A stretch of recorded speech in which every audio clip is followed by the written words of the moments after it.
Good morning. Welcome back to Football Heritage TV. It is the morning after the night before. And there's going to be no upbeat tone to this video. Spurs are in complete disarray.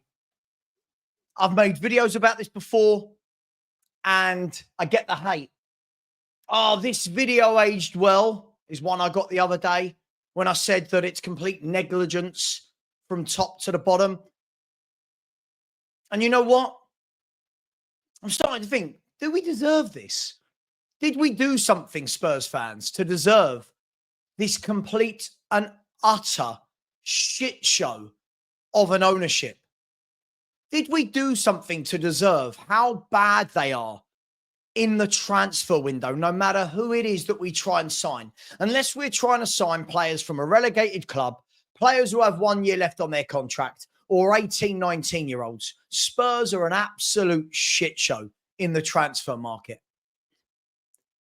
Now, before we go on, I just want to caveat and say, this isn't all about Eberechi Eze. This isn't just about that. This is about years and years and years of failures when it comes to the transfer market. And you know why I'm disappointed? I'm disappointed in me. I'm disappointed that this transfer window, I relaxed my stance a little bit on the Enoch and Levy out stuff. I relaxed my stance on just go and get deals done. And I was like, hang on, some of these deals are difficult and we're up against other clubs. But Spurs have had not one major embarrassment this transfer window. We've now had two absolute embarrassments as a football club. And you all know what I'm talking about, right? The Morgan Gibbs-White debacle. Now, we can see everything that's happened afterwards. And everyone can say, oh, by the way, as Sky Sports News this morning, at the time of recording, this is about 9:25 in the morning. It's flashing across breaking news. Arsenal sign Eberechi Eze for 67.5 million. But you've got the Morgan Gibbs-White debacle. And people go, oh, it wasn't Levy, it wasn't Enoch, it wasn't Vinay, whoever you want to blame, I don't care. But again, we were at the table for what, 2-3 weeks? Couldn't get it over the line. That deal got shut down. Marinakis absolutely schooled Daniel Levy. Bang, brick wall, not happening. Players signed a new contract in his hostage type video standing next to Mr. Marinakis, who Morgan Gibbs-White wanted to thank for his belief in him. Thank you for believing in me, Mr. Marinakis. Now, that was something like 4 weeks ago now. That was 4 weeks ago. And in that time, Spurs have signed no permanent players. We brought in Paulinho, which is a good signing, a very good signing, the DM that I wanted on loan. And surely when you sign someone on loan, what you're saying is we're going to kick the can down the road a little bit. It gives us an opportunity now to spend our budget on other areas of the pitch that need strengthening. The Spurs haven't done that because in that month since the Morgan Gibbs-White deal went tits up, Spurs haven't signed anyone on a permanent basis. In that time, Nottingham Forest, for example, have signed like seven new signings. If I'm not wrong, it's 6 or 7 new signings as of Douglas Luiz signing today. They're also in talks with another defender from Spain today. And you're looking around and going, yes, I understand. We're talking about the caliber that Forest want. But right now, Forest are building a tidy little squad while Tottenham aren't ready for the season. I was just watching, right? Before we go back to the second embarrassment that is Eze, I was just watching Ali Gold on his video from last night, and he summed it up beautifully.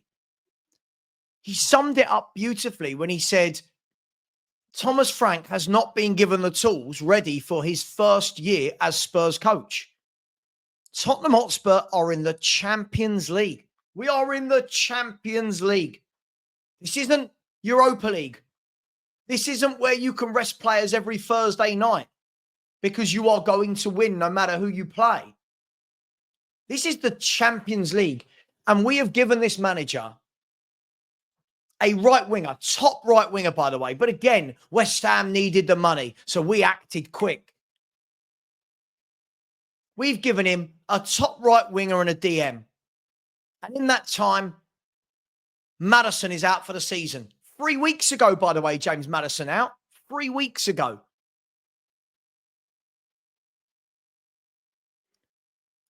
We've lost Son. Now, we knew Son was going. The problem isn't that Son's gone, by the way, because what people will respond is, you didn't want Son. The problem is not that Son has gone. The problem is that we've not replaced him. We have not replaced Son. We knew he was going. He's now been gone for a matter of weeks, and Spurs, in Spurs fashion, have done jack diddly squat. Yesterday, Arsenal lost Kai Havertz for a number of months. The same day they signed Eberechi Eze. Now, I'm not naive enough to think that there wasn't any pre-work that went into that. So I do understand that there was a framework of a deal in place. But that's the difference between a big club with ambition and Tottenham. They lost a player and went, right, act. Act. Don't sit there for 4 or 5 weeks going, what are we going to do? Who can we get? Let's inquire. Act. Right. Go and get Eberechi Eze. And what did they do in one day? In one day, Eberechi Eze, done. We can banter Arsenal. We won a trophy. I mean, what does it mean? What does it mean at this stage? We won the trophy. Brilliant. Arsenal are challenging for titles. Arsenal are buying Gyökeres, Zubamendi. Now Eberechi Eze. Who knows if they're finished there? And still people were going to stick up for this. And I've tried this summer to give them the benefit of the doubt. The benefit of the doubt. But now, no longer. After the second embarrassment that is Eberechi Eze, no longer. No benefit of the doubt. There's no way now they can rescue this transfer window. There's no way. What can they do? What can they do? By the way, as of me recording this video, there are 11 days and 8 hours. 11 days and 8 hours for Spurs to not only sign the number 10, we also need a left winger. We also need, apparently, a centre-half. As it stands, we are going into the season weaker than last year because we have lost all of Maddison's goals and assists, all of Son's goals and assists, and we have done nothing to try and replace it. And when I say that, people go, oh, well, we tried for Eze. Did we? Really? How have Arsenal gone in like that? How have Arsenal managed to meet Parish's terms? Now, I, for one, I'll sit here and say in the mud. Because I was one person going, you know what? I don't think this is Levy. I think this is Parish. Clearly not. Arsenal managed to do it. Or is it the fact that Daniel Levy is that much hated by the other chairman that Parish just made it awkward for Levy, but didn't make it awkward for Berta, who is running the deals at Arsenal? At this stage, I'm going to say it, fair play to Arsenal. You've mugged us right off. Fair play to them. Something we could never do to a club. You have mugged us right off, Arsenal. And you know what? When I'm going on to these other panel shows, what can I say? It's a shit show. You're right. The football food chain. I said it all along. If Spurs don't wrap up this deal, the football food chain will come into effect. And what do I mean by that? I've talked about this all summer, and fans keep telling me it's not a thing. If you go head-to-head with a bigger football club, more often than not, 9, 10 times out of 10, you are going to lose. If you go head-to-head with them for a big transfer, the player will choose the bigger club. We saw it last night. Eze, boom, Arsenal, done. Boom, boom, boom, done. No chance for Spurs to even come back in. The Spurs fans that are saying we should have gone in with more money. He wanted Arsenal at that stage. What we should have done is gone in with more money at the beginning. Pay the release clause. And Daniel Levy, yet again, in your need, Daniel, and I hope the club sees this video. I know they're not going to, but I hope they do. In your need, Daniel Levy, to win the war, to win the battle, you forgot about the Spurs fans. You forgot about the football team. You forgot about the pitch. This wasn't about you winning a war or a battle with Steve Parish. This was about what Eberechi Eze does on a football pitch. This was about the lift it would give to Tottenham Hotspur fans. So again, it doesn't matter that it's Eze. It matters the symbol of this signing. It matters that you've allowed our biggest rivals to come in and mug us off. You forgot about us. You forgot about us, all of us, the Spurs fans. You forgot about us. You pandered to Gary Neville. I do the deals. I'm involved in everything. I want what's best for Tottenham Hotspur. We'll do our best to back this manager. And yet when push come to shove, you wouldn't pay the Eze release clause. When push came to shove, you wouldn't pay the same payment terms that Arsenal have. When push comes to shove, you've left us with 11 days and 8 hours to go into this transfer market and find what we need. So one embarrassment with Morgan Gibbs-White. A second embarrassment with Eberechi Eze. Savio. Apparently you won't pay the 67, 69 million you need to get that guy over the line. When is the penny going to drop? Enoch, Levy, Vinay, Daniel Levy, whoever it is. These players cost a lot of money. These players are costing a lot of money for a bloody good reason. They are difference makers. They are the ones that turn the draws into wins. They are the ones that turn 58 points in a Premier League season to 68 points. They are the ones that turn 10th in the league into 6th in the league. 6th in the league to 4th in the league. This is why they cost money. You lied to us. When the stadium's done, we'll compete with the bigger clubs. Lie. When the stadium's done, we will move differently. Lie. When the stadium's done, yada, yada, yada, yada. You've lied. You've lied. You've lied. You've lied. You don't care. And this is coming from someone that tried to give you the benefit of the doubt this summer. This is someone that dropped all my beliefs this summer and said to people who I knew were right, I knew they were right, said to them, give him a chance. Let's see what this guy does. Let's see now. Spurs crept into the Champions League by hook or crook last year. We were dreadful, but we did it. We dug it out. And what's Daniel Levy going to do? Is he going to catapult us into Champions? Nope. He's sending us in weaker. He's watching Son leave. He's watching Maddison get injured for the season. And still, like Alistair Gold said, big up to Alistair Gold, he was spot on. The moment Maddison got injured, how Eberechi Eze wasn't through the door within a week is madness. That's your guy. This is the ready-made player. There are players you buy for the future, the Bergvals, the Tells, if you will, which are still fuming about that. The Greys, the Odebers. And there are players you buy for now. Doesn't matter if they're 27, 28, 29. There are players you buy for now that make your football club better now. Not next year, not in 2030, not sell on value, now. And this is what Spurs can't quite wrap their head around. This is where Daniel Levy, and by the way, Johan Lang's not getting away with this. This guy got to be one of the worst directors of football, whatever his job title is that I've seen. And now we're hearing that he's on holiday. That better be a lie that he's on holiday. But I digress.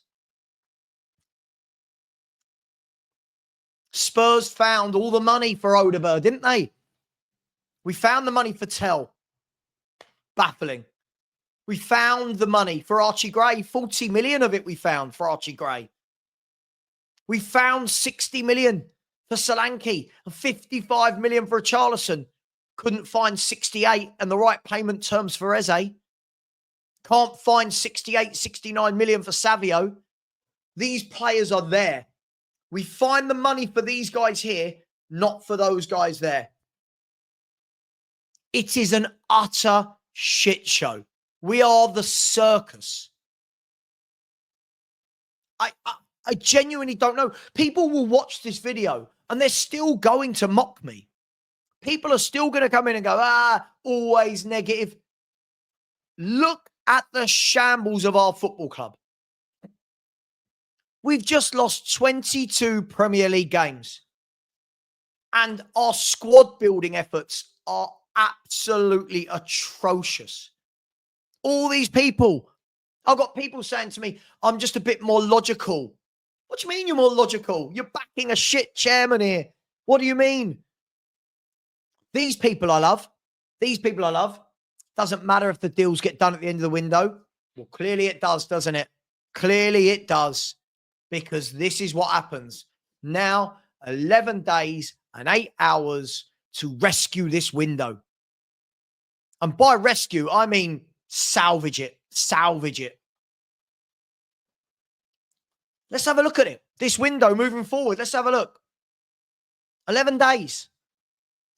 What clubs are letting their top players go with 11 days? What club now isn't going to look and say Spurs are desperate?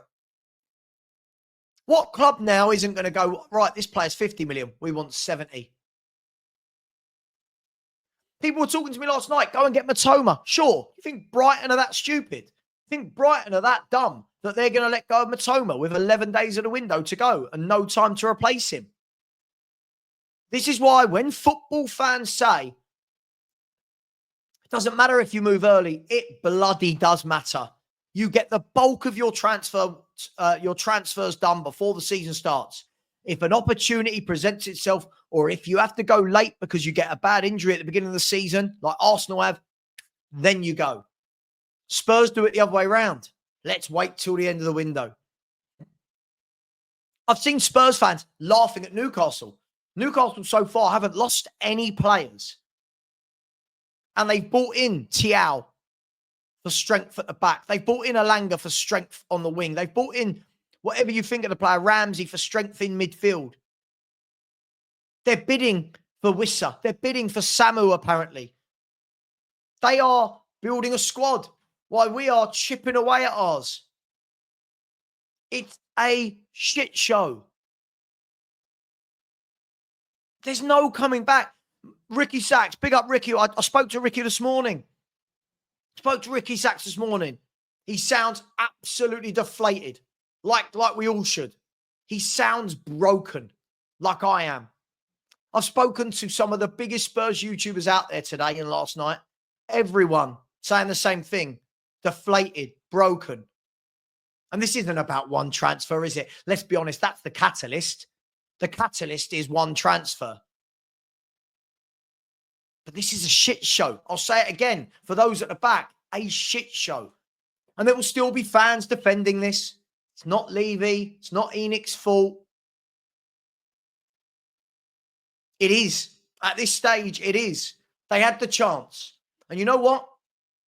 One thing I've stood by all window. I've said this is a sliding doors moment. Will it go this way or will it go this way? And you know what? We're currently seeing it go the way we always go. Their inability to get top players over the line. Their inability to get deals done quickly. Well, I hate to break it to you now, Tottenham. You've got 11 days. You're going to have to move quickly. No dilly-dallying. You've got 11 days. Right now, I can't see Spurs finishing higher than 10th in the table. Spurs don't have a playmaker. Spurs are 11 days away from starting a Premier League and Champions League campaign with no playmaker. No creative midfielder in the entire football club. We are 11 days away from starting the season with Tell, Odegaard and Johnson as the left-sided players. Let that sink in, by the way. Let that sink in. By the way, that's £125 million worth of player. Tell, Johnson and Odegaard.